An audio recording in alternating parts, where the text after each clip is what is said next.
All right, we're live.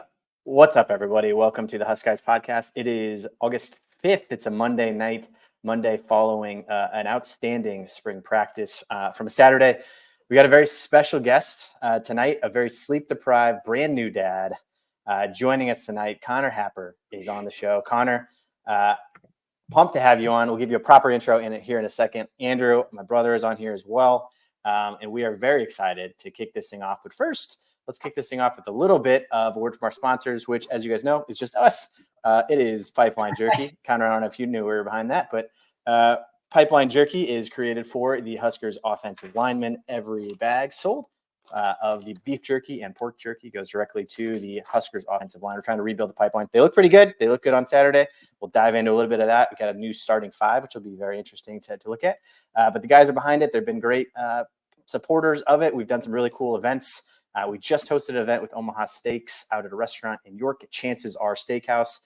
Players did an awesome job out there. They shook hands, kissed some babies, signed some autographs. We've done a steak box. We've done all sorts of really cool stuff, all to raise awareness for the Huskers offensive line and get some big boys back up into the state. So we're pumped to continue to do that. So buy some Pipeline Jerky at pipeline-jerky.com.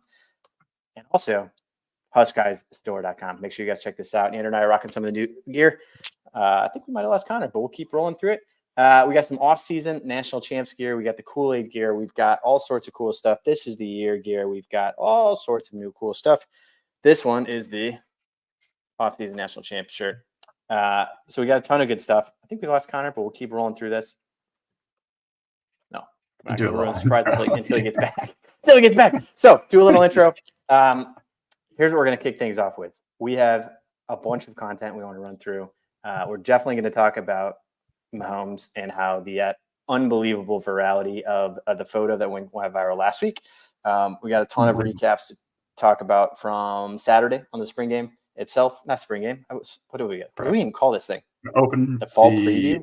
1890 Lifeline support. Lifeline support. Hooking up everybody with a lifeline support of a little bit of juice, but it was just enough to get the Kool-Aid flowing. I'm into it. Absolutely. I'm into the concept. I think it's cool that they opened up practice. I think everybody was kind of, I think what they say, like 4,000 people went. Yeah, of course, 4,000 people went. Yeah, I think 4,000 is insane. I think people were probably like maybe 60,000 will go, but 4,000 to go to a Saturday afternoon practice is still kind of crazy, right?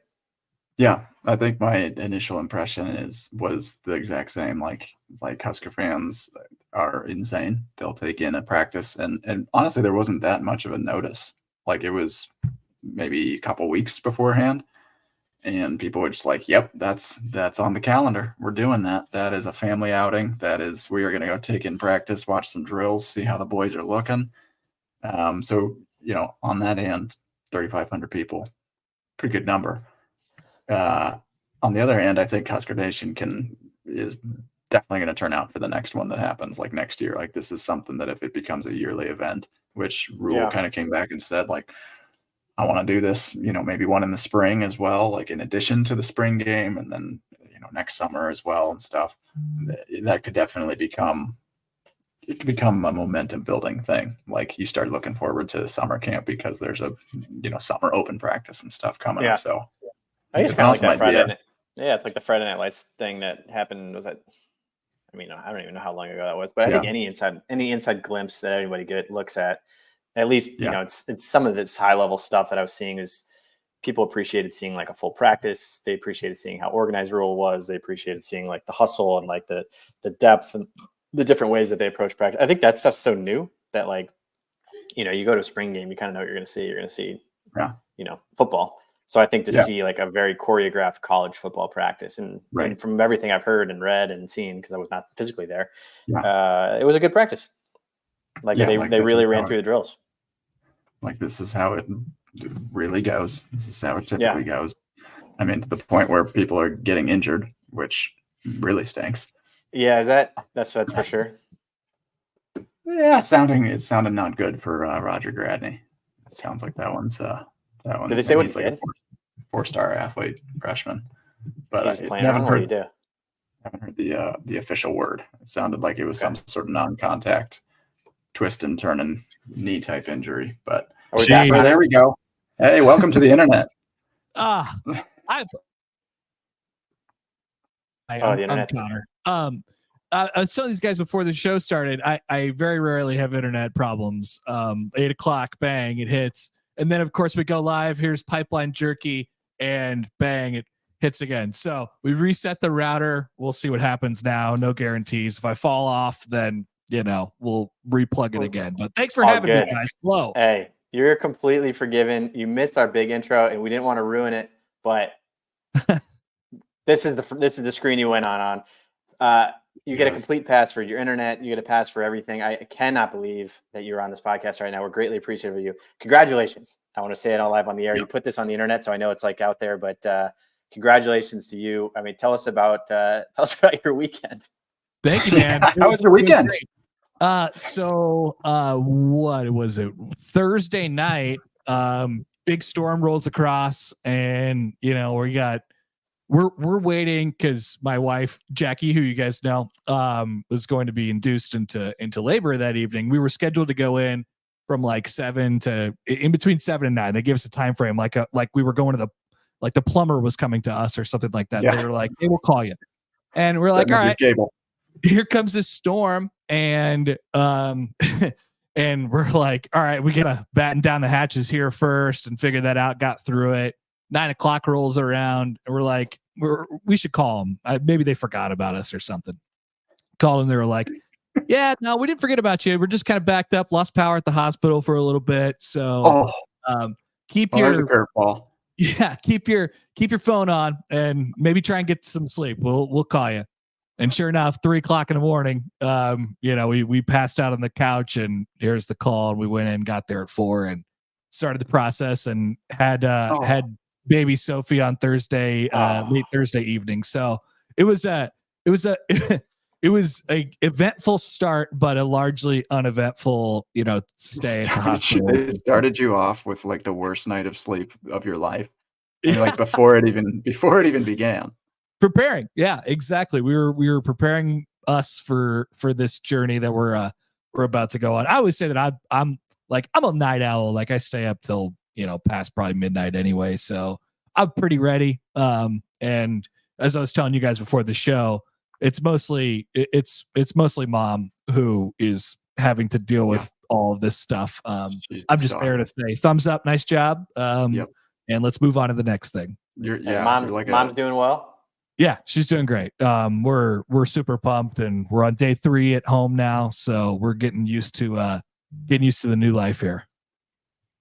Outstanding. Yeah, I mean, amazing. We're talking a little bit about this, but this is fun for us, and it's one of the reasons I love this podcast. Is we've just made this small world connection. I've personally been following Connor, so everybody should check out the Connor Happer Show on Twitter, across all the different networks that you're on, but Connor Happer Show specifically on Twitter, as well as following Connor Happer.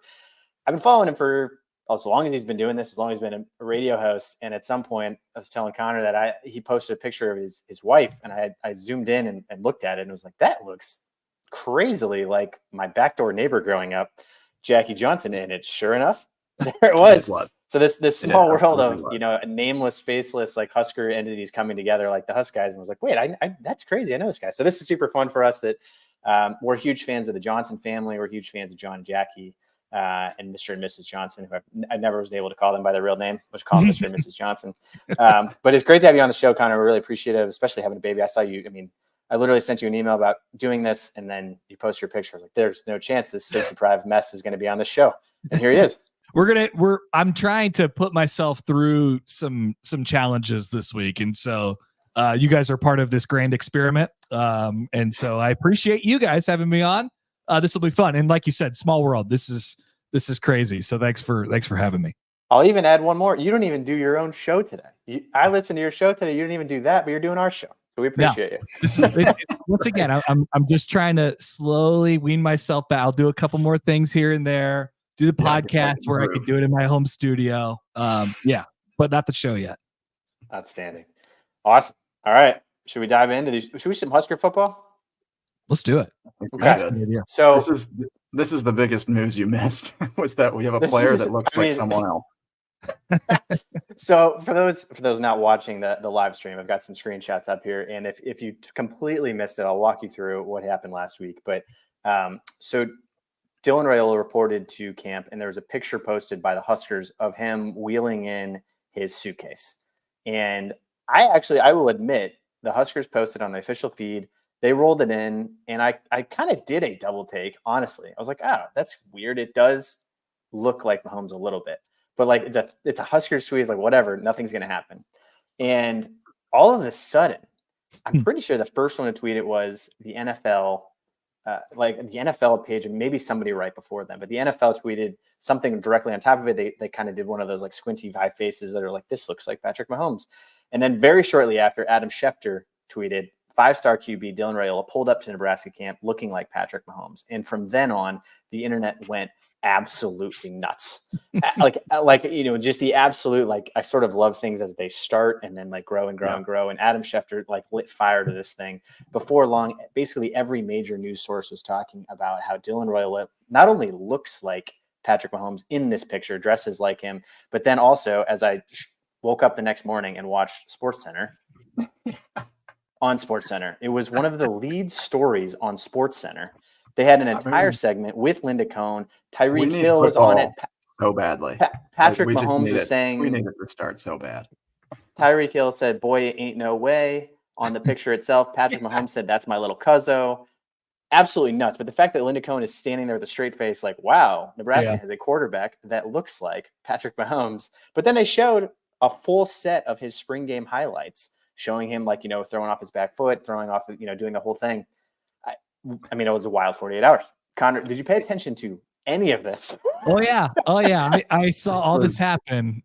This was, so they were moving into the dorms on whatever day that was, I guess Tuesday or Wednesday or whatever last week. And then it was sort of a delayed fuse, right? It was the Husker community was kind of like, there's something here. Here comes our quarterback walking into the dorms. And then the NFL community got a hold of it. And then it kind of just blew up from there. Here's the thing that's funny about this. Like, we knew about this. We know this piece of Dylan Raiola, right? Like he has modeled his game off of Patrick Mahomes. He's you know, he's friends with him, right? Or at least he's, you know, acquaintances. They work out together, right? They have the same quarterback coach. Right. But it's not so, like, it's if you read NFL Twitter, you saw this happening, you'd be like, oh, this is kind of funny. This guy's walking into practice and he thinks he's Patrick Mahomes. He's wearing like a Patrick Mahomes Halloween costume. This is really funny. But it's not. That's just who he is. That's what he looks like. And then that's how he plays football. And that's how he does. So I really love it. And it was a very funny 24 to 48 hours on Twitter. And that was great moving into the dorms. And now we get to actually see him play football. So hopefully this kind of sticks around. It'll be like, wait a minute, he just threw a sidearm pass through, you know, 7 hands or something like that en route to a touchdown, or threw a left-handed pass on a ditch off 3rd and 3 or something like that. That'll be the next step of this. But yes, it was very funny. Do you think Mahomes is flattered or kind of like, all right, what's going on here? I think like, he can't help the fact that he looks like him. He literally, like, it's just like, this is my face. I don't know what you want me to do about my face.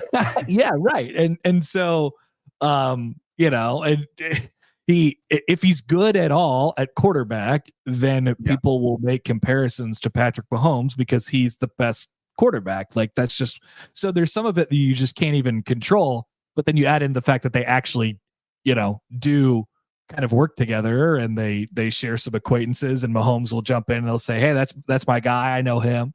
You know, it's funny too, how like NFL community views this, like, man, that's this little guy. And then they find out more about him. He's like, wow, he's coming up. He actually might be kind of good. And you look at it from the Nebraska standpoint, it's like, yeah, this guy's a deity, you know, he's if only you guys knew. It's pretty funny to look at that. It kind of takes the magnifying glass off it a little bit, which is nice from time to time. Very funny. There were some. This is exclusively a positive vibes only podcast. We only talk about positive things. There were some negative comments that were made. Oh, really? That I don't want to bring to light, but some of them from Colorado fans, which I've bookmarked, they called him inappropriate things. They called him Patrick Mahomes, which I didn't appreciate. I will say it aloud because it's kind of funny, but I was also like, I'm going to bookmark this, and I can't wait to beat you. So we better freaking beat Colorado so that I can unbookmark these tweets and come But after here's him. the thing. Patrick Mahomes is kind of fat too. Like, correct. Which I also, if you went super deep on it and you went into the comments, they were like, here's Patrick Mahomes with his shirt off. It's like, oh, yes. yeah, those pictures are out there. Yeah. Oh, we're good. We'll be fine. I think we're good. It's because they took it in landscape mode. That's why. Yeah. You can't take it in landscape and then turn it vertical. That's, it's going to add 20 pounds. Do we know who the poor girl is behind him that had to go viral across the entire internet? Yeah, that's his sister. It is? Okay, Oh, yeah. I thought it was, but I wasn't sure. Yeah, she's now on the recruiting staff at Nebraska, but yeah. So she got, at least they got a good picture of her, right? She's smiling and like, kind of walking. They got a good picture of her. If that would have been a bad picture of her, I would have been, she would have been really angry probably. Incredible. There's tons. I mean, there were a lot of NFL guys that did like chime in or like, I'm excited to see this kid play. Like I've seen his tapes. Like, all right, this is like, it was majority positive. Some of those negatives are, I don't know, they're kind of funny. Some are rude, but the fact that they were like literally on SportsCenter showing him like in our spring game in August. Yes, hysterical. I would say everybody is completely bored out of their minds and we need Husker football to start. We need football in general to start. But at the same time, it's like in the middle of the Olympics. Yeah, they're showing Dylan Raiola's spring game highlights. I was like, are we back? It kind of underscores like he knows, he has a connection with everybody, whether it's from his dad being in the NFL as long as he has, or Matt Stafford being his godfather or whatever it is, and working out with Mahomes. Like he's kind of got this thing where everybody is at least aware of him. And then, if he comes up and his freshman year at Nebraska is a success, there'll be people from the NFL stars will look at him and be like, yeah, I told you about this guy. Because I've seen him play since he was 12 years old and I knew that he could sling it. So he's kind of got this thing. He's got a really wide, community of people that he can talk to and bounce things off of, obviously because of his dad and his roots there. But I mean, that's a really great start. Not only is he a 5-star quarterback, but he's got all these, great connections and stuff like that too. And when you're that kind of guy, you grow up in the spotlight like he has, I don't know, that absolutely affects, how you play quarterback and, how you deal with the limelight once you get there. We've seen dudes come in and, they've had these expectations that have been put on them and it just, didn't work. I don't know. I'm not worried about him. I'm not worried about Dylan for whatever reason. Yeah, it's a good segue. Let's talk Dylan on from this weekend. So nice. I laughed at this. I put this up real quick for those not listening. Matt Rule in his press conference said, "You guys are going to have stuff to talk about on all of your podcasts for days after practice," which is. I laugh at him and how like in tune he is with all this stuff. Where he's like, I'm like. All you guys care about is your podcast and your content, and here you go. I'm just going to throw you some red meat. He probably gave Dylan those sunglasses or something. He's like, here, just try these. Just try these on. Here's some red meat. That's real though. He like I don't know if he's listening to all the stuff and reading all the stuff himself. I'm sure he gets some clippings or whatever. Like here's what people are talking about. I don't know if it's a daily thing. Like I don't know how he gets it, but he does get it. He reads it, he listens to it in some way. And so he knows, and if you listen to him do his press conferences, like there will be times where he's talking to, specific, whether it's sections of the fan base or specific media members who are like, hey, I know that he won't say like, I know this narrative is out there, but that's the subtext to it. Like, hey, I know this narrative is out here. So let me just squash that. And let me turn it this way. And that's why he's so good at this. Like he's an incredible, it's part of the reason he's so good at this. He's an incredible CEO. He kind of has a really good understanding of what's going on and what's being said around him and about his program. Tell me, can you unpack that a little bit more as someone who's in the media? What is your relationship like with the coaches in general? Like, how does that work when the cameras are off, or as you're setting things up, or as you're at Big Ten Media Days or at practice or after practice? How is the overall relationship? Kind of an open-ended question. It depends on how the coach wants to do it. It depends on how the coach wants to play it. There are some coaches who have been like hot and cold. Like, Bo was depending on which day of the week it was, like, and depending on who you were, like pretty friendly after the cameras were off. Is like he wanted a world where there was like 4 people who covered the team and they got all the information and like kept it under lock and key. And, and I think that's like, there's advantages to that, right? He wanted to coach at a smaller program. Didn't get it, obviously. And, Riley, I don't think had a really good understanding of what the media at Nebraska was before he got here, but I don't think they did a bad job with it. He was really open, maybe in some cases too open. He would volunteer injury reports each Thursday before the games, which he did not have to do, but he was really, everything anyone ever says about him is very true. Like, he's an incredibly nice guy, and you could just talk to him and pull him aside and ask him about anything. Frost, in like moments of in between when it wasn't going bad or something, he's kind of like Bo in that way. Just if you caught him in the right moment, he would show signs of being a normal person, just like a guy to hang out with. I remember, so I guess this would have been his first media days, Frost in 2018. And we were still in the hotel basement in Chicago at the time. And him and Davison came back from the Cubs game. They went to the Cubs game that day because Frost's a huge Cubs fan. And they walked back in, and basically all the Nebraska media is sitting there in the hotel bar, and he had the look of he was going to sit down and enjoy himself for a little while, but then he kind of saw that everybody was watching him, and shook hands with a couple people. Is like, see you later. We'll move this party upstairs. So just not how he wanted to live in anonymity too. Rule is like, he's a professional. And I don't want to say this in a negative way, like he's manipulating or anything like that, but he definitely understands what's being said and how it works. And on top of that, he's genuinely a nice guy. Like, he'll, you can ask him about stuff. He lives, like, he has a life. It doesn't seem like it sometimes. He has a life. And so it's the same thing with all the other assistant coaches too. Just if you catch them at the right time on the right day, and you want to ask them about something. And I think you'd probably find that they are actually way more, just in general, coaches are way more willing to talk just as a person than you would think, like, and a lot of that stuff happens. It just doesn't, get published anywhere or anything like that, which is a good thing. That's how you build the relationships in the media. So it's all about how you handle it as the coach. And some coaches have handled it very, very poorly.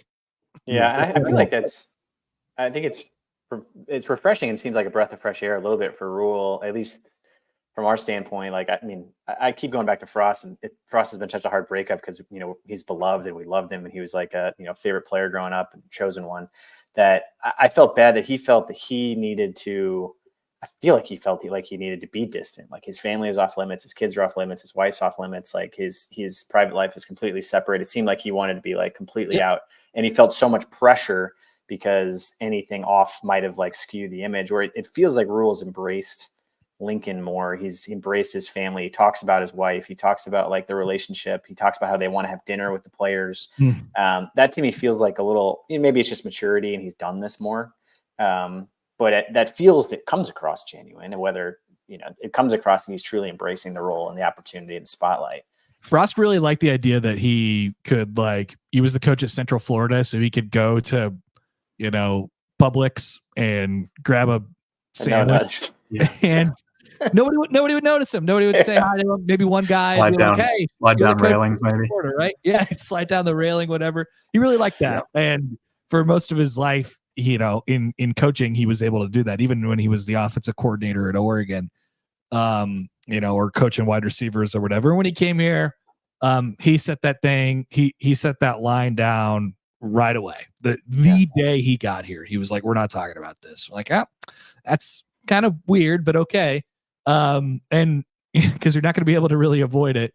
And then sure enough, his family becomes a, central, talking point on message boards and whatever for the next 3 years that he's at Nebraska. And so, with Rule, he really appreciates being a CEO, being all of the things that a football program needs him to be. Like, he obviously loves football and he loves coaching football, like the stuff that Frost likes, X's and O's and whatever. But I think Rule conducts himself. I've noticed this over the last few weeks here. He conducts himself in the way he talks about his program.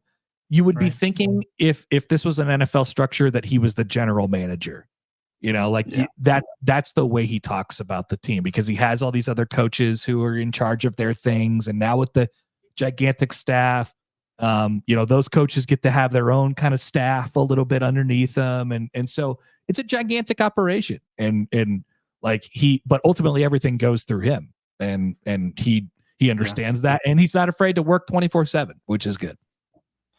It's funny you say that, because I was just thinking almost the same the other day. Like, one of Frost's downfalls, not to talk about him twice within a minute because we need to move past him, but he one of his downfalls was that he almost just seemed like he wanted to really just kind of focus on offense and basically just want to kind of be an offensive coordinator.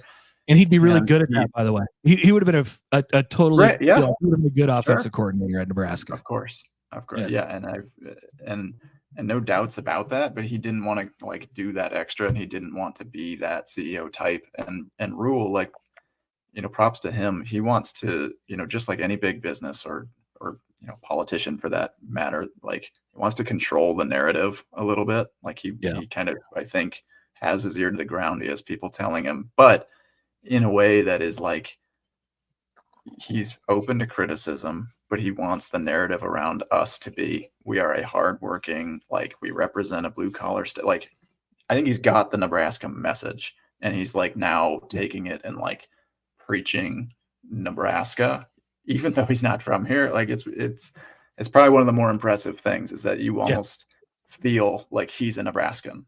He has done that at wherever he's been. He was never in Texas before he went to Baylor, and all of a sudden, he's speaking at the convention every year still, to this day at the high school coaches convention. So he has a way of indoctrinating himself to the people around him. And, and like I said, he's pretty genuinely a good guy. And then as far as how to handle the staff, like, you got to trust people. You have to be willing to kind of say, okay, this is yours. And, he is, I think, a micromanager, just talking to people who are on his staff. And I think it's hard to work for him sometimes, because they expect, he expects so much out of people. But, once you have his trust, then you can run the show. It's yours. It's whatever you want it to be. And so I think that was probably another shortcoming of Frost as well. He kind of shouldered a lot of that and was, then had shortcomings from there. Are you made a point that you said he's not afraid to work 24/7. He's not afraid to grind. And I think we've seen that. I mean, he's recruiting all over the state, all over the country. Are you surprised by that because of the amount of money that he made in the NFL and like how much money he's made in general? Like, I think that was one of my questions on him coming in, is like, is he that hungry Matt Rule from 4 years ago? It appears as he is, but curious your perspective. Like, are you surprised he's still grinding the way he is? When he was hired, I loved and keep in mind what we always do when Nebraska fires a coach, and then, you got to hire the next one. You're always overcorrecting a little bit. Nebraska's done it like 7 times now. They just overcorrect. Oh, we need this because the last guy was this. But one of my things that I thought at the time was like, I love the idea that he got fired. I love the idea that it went so horribly for him in Carolina. And some of that was in his control and some of it wasn't. And some of it is just the idea that he is probably just better suited in the college game. Like, there's that piece of it too. But I think he had his time to sit on his couch and get a little retrospective about what he needs to do and where he belongs and the things that he really wants. And I think he came to Nebraska, or came to Trev Alberts with like a really good picture of that. And luckily those two visions, like, really, they were pretty much in lockstep. And Trev had a very, very clear idea what he wanted, and Rule had a very clear idea of what he wanted, and they were willing to kind of work together on that. So I think that's as much as people want to get after Trev, like that, he hired that guy. And I don't know that like, I don't know if Troy Dannon does or goes after him, or has the kind of leeway to go get it. Like, I don't know what happens if somebody else is in charge. So, I mean, there was definitely that piece of it, assuming it all works out how we think it's going to work out. To be clear, no, we love Trev because he hired Rule. We don't like Trev because he's a traitor. It's a subtle nuance. It has nothing to do with him except for his entire character. I mean, like as long as he doesn't come back to Lincoln ever again, I'm fine with him. He did a great job. Yeah. I imagine he'll make a trip back at some point for maybe a college football playoff game in December or something like that. I mean, he already came back for the College World Series. I'll make him sit up at the top of South Stadium that's not being renovated. Yeah. Trev, see that? That's unfortunately part of the lasting legacy as well. See that 100-year-old South Stadium? Nothing's going to happen to that for a while. So speaking of like, keep going. Trev and like, I don't know, all the coach speak and how Rule conducts himself and everything. One question, I guess, for you, just being kind of in Husker media, like if I were in your shoes, I mean, every time we host a podcast and we get a little, just a little shot of Husker Kool-Aid, I add another win to our win total. I'm like, yep, this guy knows everything, and he said this, therefore. How do you like surround yourself with interviews every day about Husker football, diving into the media and stuff? And I guess do you bite in on a lot of, I don't know, maybe all these big positives and stuff that you're hearing, and then B, like you also have the coaches who, of course, they're doing all the coach speak. They're doing, it's another good practice. This guy's looking great. This guy's looking great. This guy's developing so well. Do you buy into it all, or how do you like stay grounded if you don't?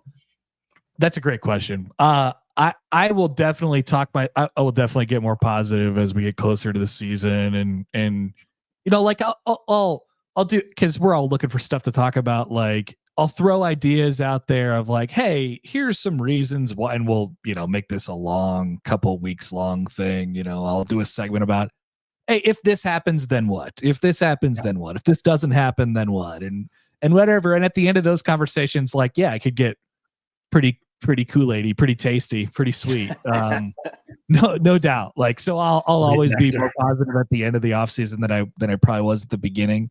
But I do ground myself. I try to ground myself in the schedule, like, and not the idea that the schedule is like easy or hard, but like I try to read and listen to as much coverage on other teams as I possibly can, because what you'll find is you'll go out and you'll listen to a Minnesota podcast, or you read something out of Wisconsin, and you'll be like, these dudes love where they're going right now. Yeah, this team sounds good too.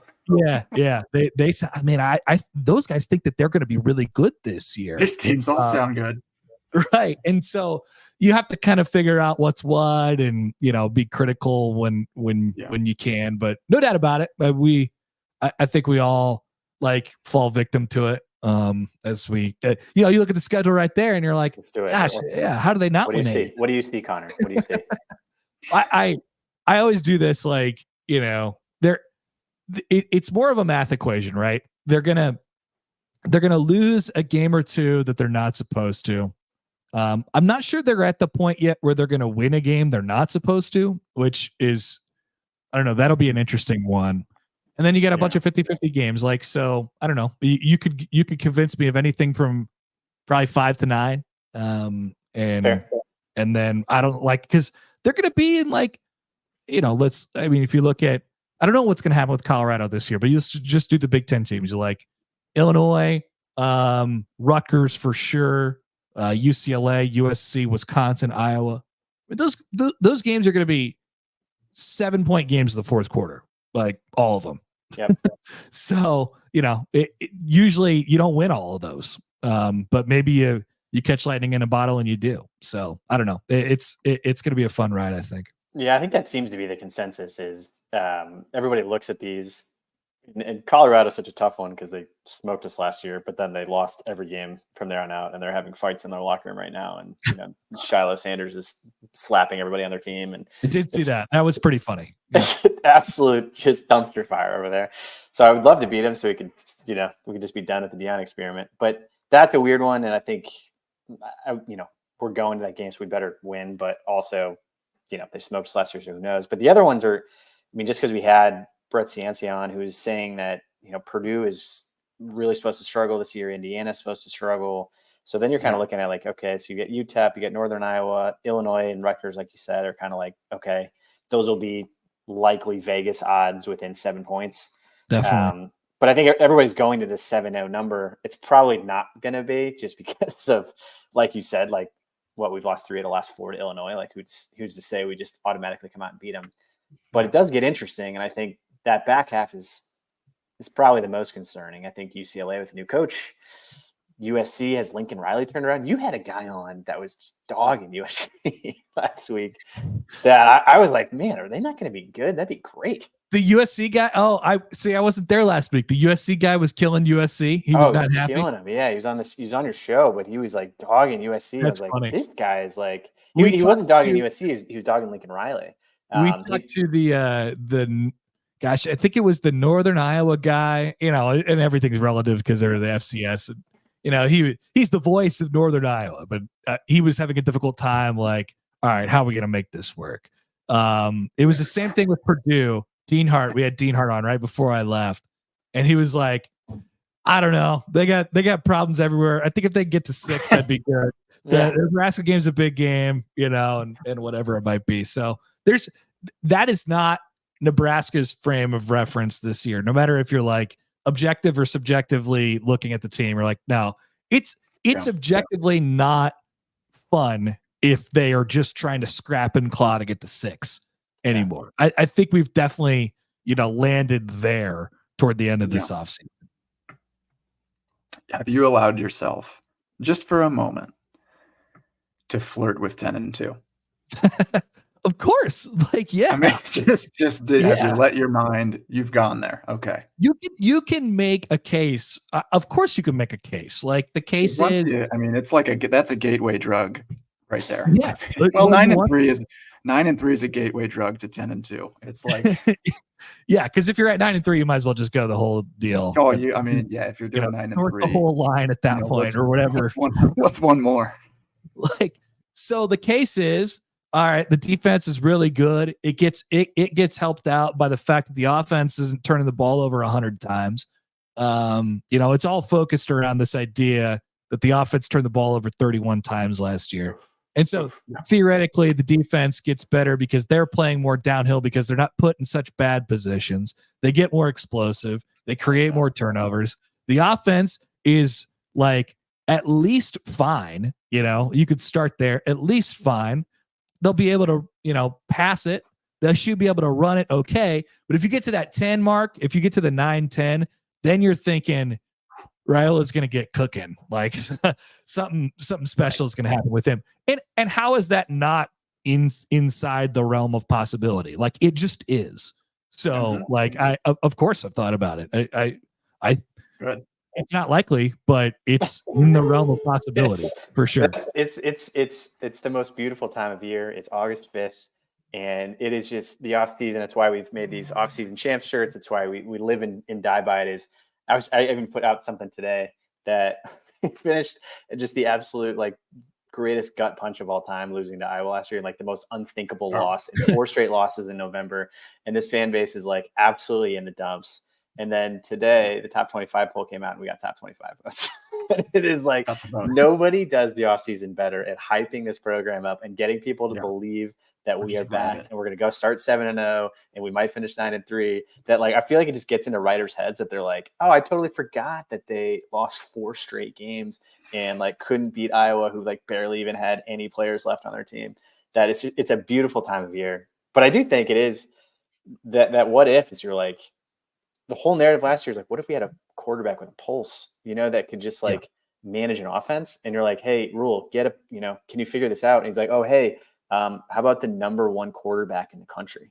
Yeah. Like, I think It's funny It's how right it's there. framed, right? Like that we looked at it after the season, and it was like, man, how they were 5-3. How the hell did they not get to 6 wins? I mean, that was a disaster.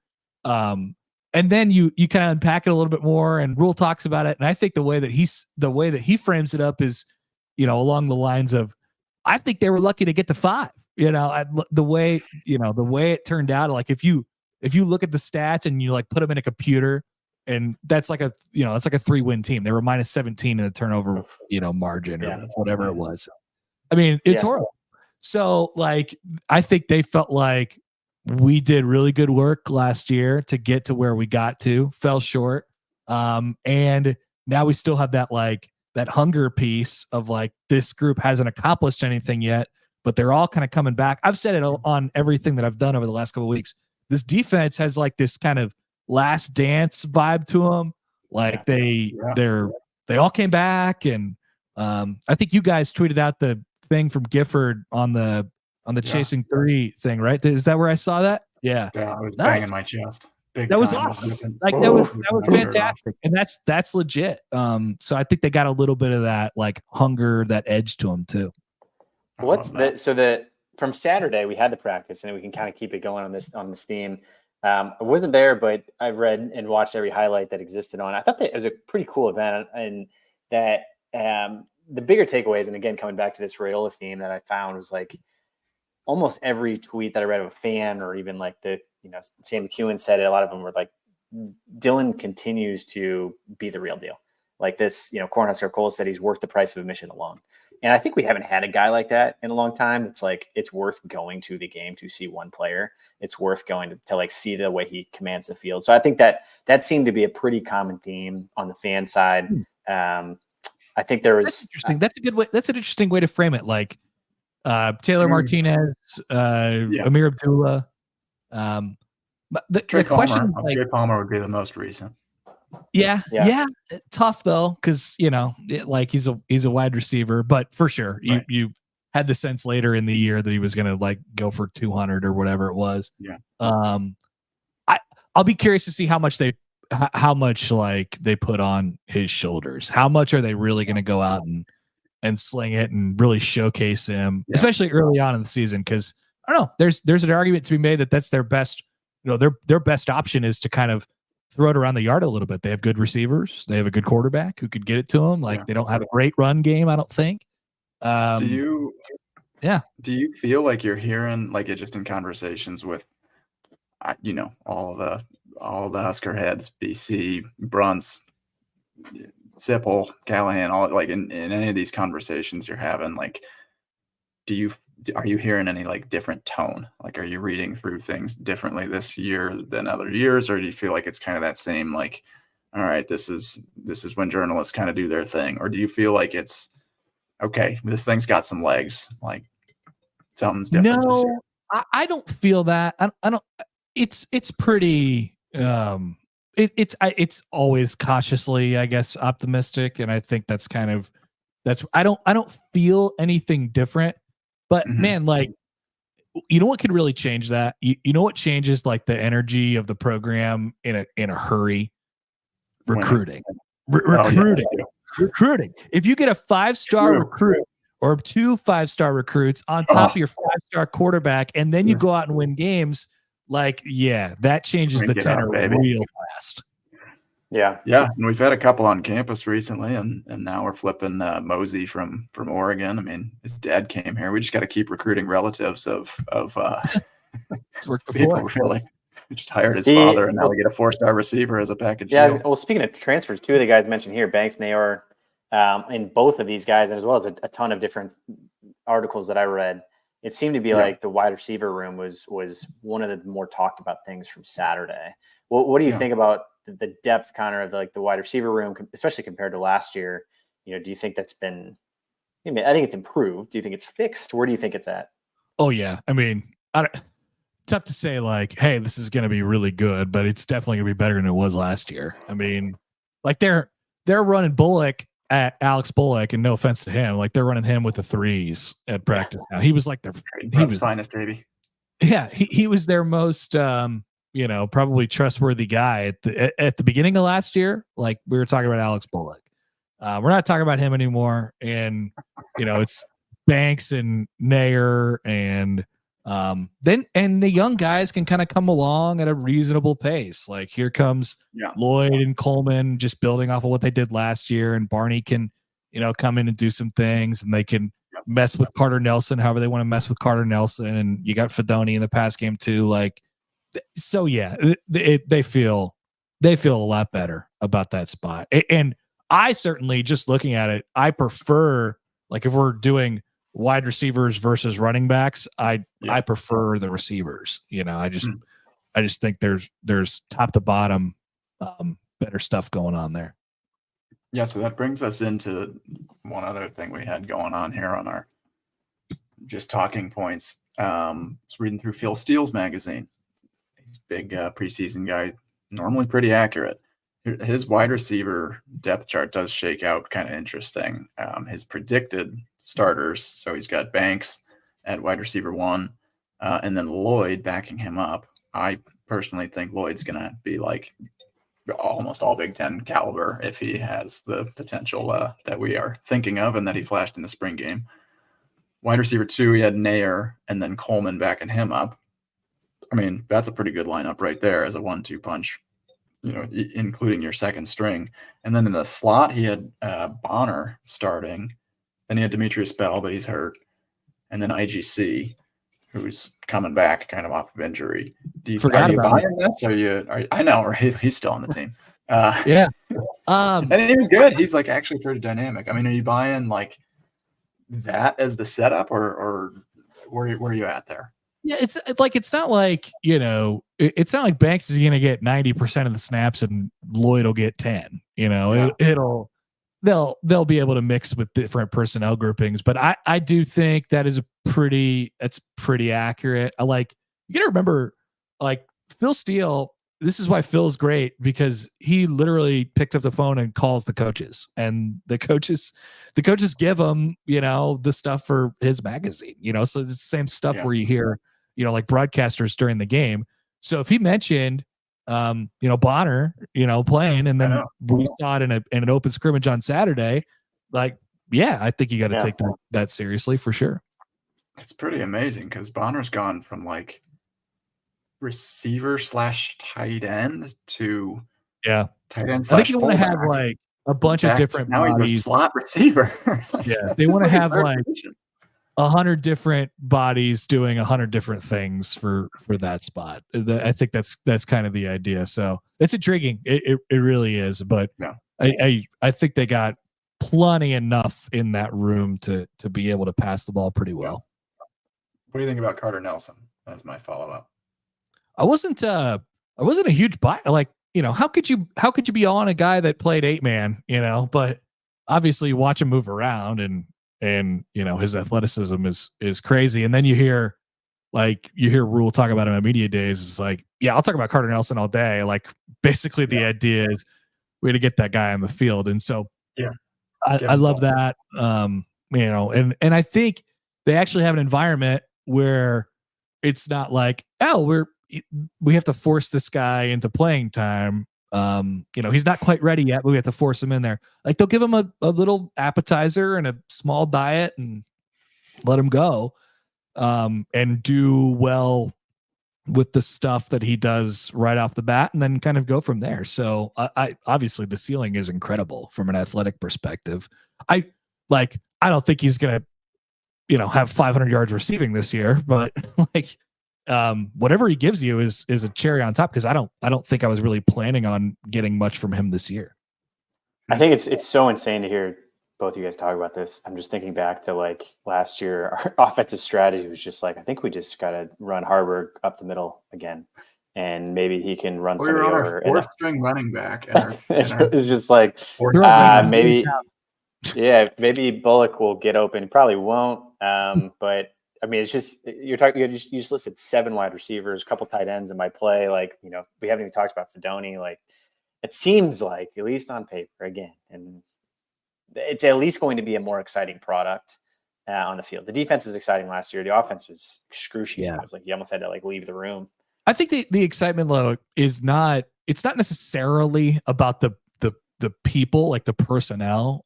Although obviously that's good, and there's lots of reasons why Banks is better than whatever they had last year, and Raiola is better than whatever they had last year. Like that's all true, but it's just the apparatus and the way that they've been able to kind of like, you can see this real development track when you take, a guy when he got here and then fast forward to where he's at right now. I mean, we don't even talk about Bryce Benhart anymore.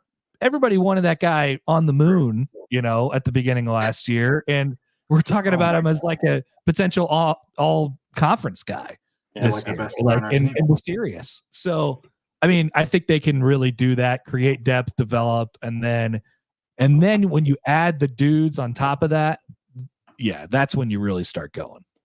I want to get your perspective on these guys, because this was another component that was a little bit of the chatter, was Prohaska not on the first team offensive line.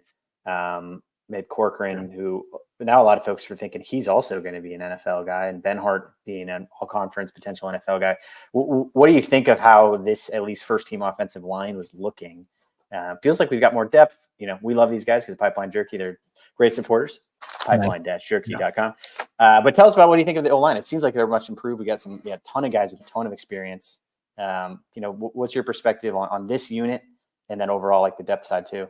It was definitely interesting to see Corcoran, come out with that first group. So I think you have to kind of figure out, we'll dive into this over the next couple of weeks of camp. Like, all right, is the position battle because, Teddy didn't take the job and run with it, or is because Turner did? Like there's different ways to frame that. It's the same thing with, well, I guess it's a little different with Mazuka. Mazuka, when he got here, and Rule got asked about it, I was like, yeah, I don't know. He's got some work to do. We'll see what happens. You're like, right. Whoa, is this guy going to make it? And then, he's stepping in. Obviously, Lutovsky's hurt right now, but, to go in and have him there is a really nice, either it's a backup kind of safety net idea, or like maybe he went out and grabbed the spot. We had heard over the last few weeks that he'd really stepped things up over the summer, which is good. And then you can count on Scott and Benhart. It's like, I don't know, man. Dominic, Dylan, and Donovan Raiola. We're talking about Donovan now. He got beat up pretty good when he was the one guy retained, but I think he can coach, and I think he can develop too. And these guys have all gotten and apparently recruit as well. Yeah. That was the most fascinating hire. I mean, the absolute, like, the only guy that got retained was the one that Husker fans wanted, also shot to the moon with Benhart. Yeah. He was the one guy who was like, this line, just blow it up. And he was the only one that he kept. It's a great example of how not all the position and the position coaches work in a vacuum. Like, wide receivers play bad. Well, sometimes it's not the wide receivers coach's fault, right. Like, and you have to kind of evaluate that. And I think it's best evaluated over a multiple year span. So you have to include the play, the development, and the recruiting. And sometimes even at the end of the 3 years or the 2 years or whatever, you just don't know, or maybe you feel like you have something good. You could tell who the real stars are, like who the real good guys are. And then maybe you could tell who some of the weak links are as well. But sometimes it's inconclusive, and they'll go through waves. So, wide receivers got 4 seniors this year. Like, they're probably going to be pretty good. Does that mean Garrett McGuire is like the best coach on earth? I don't know. Like, it's interesting the way we talk about those spots. Love it. All right, folks, we got 1,200 folks still listening 9:00 on a Monday, because Husker fans are the absolute best fans on earth. This is Connor Happer from the Connor Happer Show. Make sure you're following Connor Happer Show. Make sure you're listening to his show, 1620 The Zone. He's currently out on leave right now because he just had a baby 72 hours ago. So we're so grateful for him for being on the show. And I promised him I'd get him back to his wife very soon. But we want one more rapid fire round of things, if that's cool with you, Connor. I just want to get your take on 2 stories that happened over the weekend. Let me get these things pulled up. 2 of them I'll throw them both at you, and you tell me if you think there's anything there or nothing. Michigan's making the news again as their issues from last year are stemming up. It sounds like it's a lot bigger than we thought. There's a lot of deleted text messages. They're getting accused of NCAA rules and notice of allegations. Some people are saying, obviously Michigan State fans and Ohio State fans are coming out and screaming death penalty. Some people are saying vacate wins. It's hard for me to read because there's like so many fans that are jumping in on this and saying, some bad things are going to happen. Some of it makes sense because Jim Harbaugh just pieced and had zero interest in coaching his team after winning national championship. But what do you think? Do you think anything's going to happen to Michigan for their sign stealing scandal with Connor Stallions? Well, I don't know. I don't know if anything's going to happen because it's becoming a more complicated question by the day because of the lack of like authority that of a governing body, just I guess, of over college football right now. So that's sort of a complicated question, I guess. But like, if you would have told me like when they, when Harbaugh left and you're like, hey, is this over? I would have said probably not. Like, because they're parting, their line they were using that entire time was, yeah, that guy was a rogue. I don't know what he was doing. Yeah, and we all knew that we had no idea. Just on the sidelines. That was never true. That was a lie the entire time. So, yeah, not surprising that it came back up again. That's for sure. Second story. Go ahead, Andrew. And then I'll go. I just like it. I think it. I'm glad it's coming up again because it is. It's like a top to bottom thing, and I think Michigan's just getting exposed more and more the more that comes out.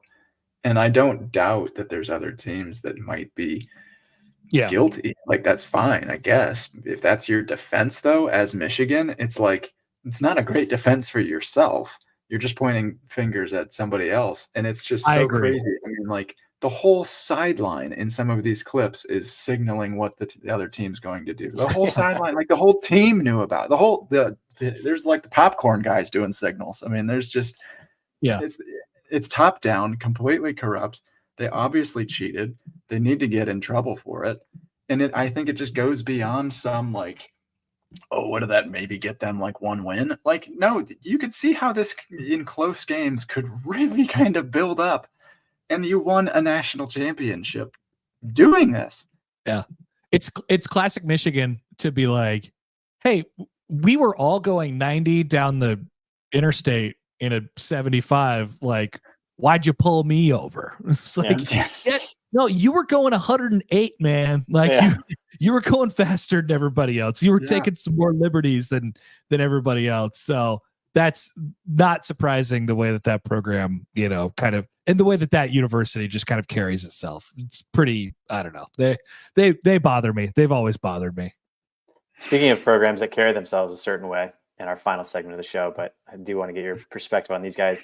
This came out on Colorado. Again, I don't know how true a lot of this stuff is, but I like to read about it, talk about it. Athlon Sports came out with this investigative report that basically said Colorado's culture is, quote, a real-life Grand Theft Auto video game full of fights, guns, and money, where players were bullied and slapped by Shiloh Sanders, prize recruits were bullied into proving their manhood by fighting former linemen, and players were getting in fights in the locker room over $10,000 gambling debts. Is it of course, the end comes out, it's all a smear campaign. Everybody's out to get us. What do you make of it? Do you think it's all smoke? Do you think it's absolute mayhem in that locker room? It's hard for me to even understand what's happening. I think there's a lot of stuff going on. I think, first of all, people would probably be shocked and appalled about the things that go on in a college football locker room. There's that right off the bat. Like, we got a bunch of 18 to 22-year-old dudes who are just dudes, and so it's, your culture is that's why coaches talk about culture all the time, because it's really hard. It's really hard to curate and control, and it can get out of control. But would it surprise me if the Sanders, if Shiloh and Shador, both had, this type of control over the program, or they were like the ringleaders and they were, they had to there was hazing and stuff. Like what? No, that wouldn't surprise me. Like Yeah, that sounds exactly right. Yeah, they were. I mean, those guys have certainly been empowered to do kind of whatever they want since they've been at Colorado. So I don't know. Like, obviously, Deion says smear campaign. Maybe not. Maybe some of it's true. Maybe some of it's not. It doesn't. I think it's funny more than anything because, like, you can. It reads like satire, but you read the headline, you're like, oh, you know what? I guess I could kind of see that. That's kind of how it's going over there. So, no, it doesn't really bother me. And I'll say this too. I definitely don't want Deion Sanders to go anywhere. Like I love the idea that he is there, and I wonder how long he will be there. Their over under is at 4.5. Yeah, I'm super curious to see how it goes this year for them. Do you think they could go over or under 4.5? Gut says over. I think they'll probably be talent wise a little better than they were last year. They'll be in some close games, and maybe we'll see that kind of culture or whatever show up. But it should theoretically go better than it did last year.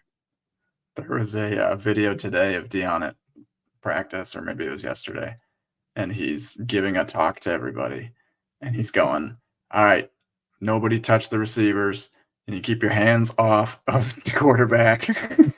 And Travis Hunter. Quarterbacks are and Travis Hunter specifically, like, he's naming people out that like don't get touched because of their value in the NFL. I'm like, man, this place is getting run so differently than just other programs. I mean, yeah. But at the same time, like, and while I agree, like, it's super odd to hear, just because you don't hear coaches talk like that ever, because coaches love to talk about how all means one and one means all and all that stuff. But like, at the same time, there's not two better guys in the Big 12 than Shedeur and Travis Hunter. Like, there's not. So like, they have to kind of protect him. Yeah. He's got my brain in such a pretzel. I don't even know what to like think of the guy, because I think it's hard when it's clouded with like the emotional side of them beating us. They came in and wiped the floor with us, and I was like, Rule, what are you doing? You should be in the transfer portal getting 90 new players. Like, that's what you should. Funny reaction. Yeah, that's what you should be doing. Is he just flipped his roster from a 1-11 team, and he's about to go to the national championship game, and then he lost the rest of his games. So now I feel better about it. But I right after the game, I was like, the transfer portal is where it's at, and every year we need 75 new players. That's what we need. That would be so hard. That's what he's doing, though. That's what he's doing. Half of them, and it's really hard. It's half really of them have left. And they got one thing. I mean, they're not going to have the depth, right? Like, they'll have players. And if you match up their best 5 against Nebraska's best 5, like, maybe the best 3 or 4 are Colorado players. But like, what about out of the top 50? Because, sometimes you need 30, 40, 50 guys to win a football game. So, yeah, the depth is not going to be there. Yeah. Amazing. Connor, thank you so much for joining with your brand new baby. You got to get home and get some, or actually just, you are home. Go get some snuggles. Thank you so much. Congratulations on being a new dad. Folks, this is Connor Happer, the Connor Happer Show. Make sure you follow him on Twitter and everywhere you can follow him at 1620. Listen to his show. It's a great show. I really enjoy it. Connor, thanks for joining us. Really appreciate it. Yeah, great to talk to you guys. Thanks for having me. Anytime. And thanks to I just now pulled up the comment section, by the way. I see some familiar faces over there. So thanks for hanging out with us, guys. Appreciate it. And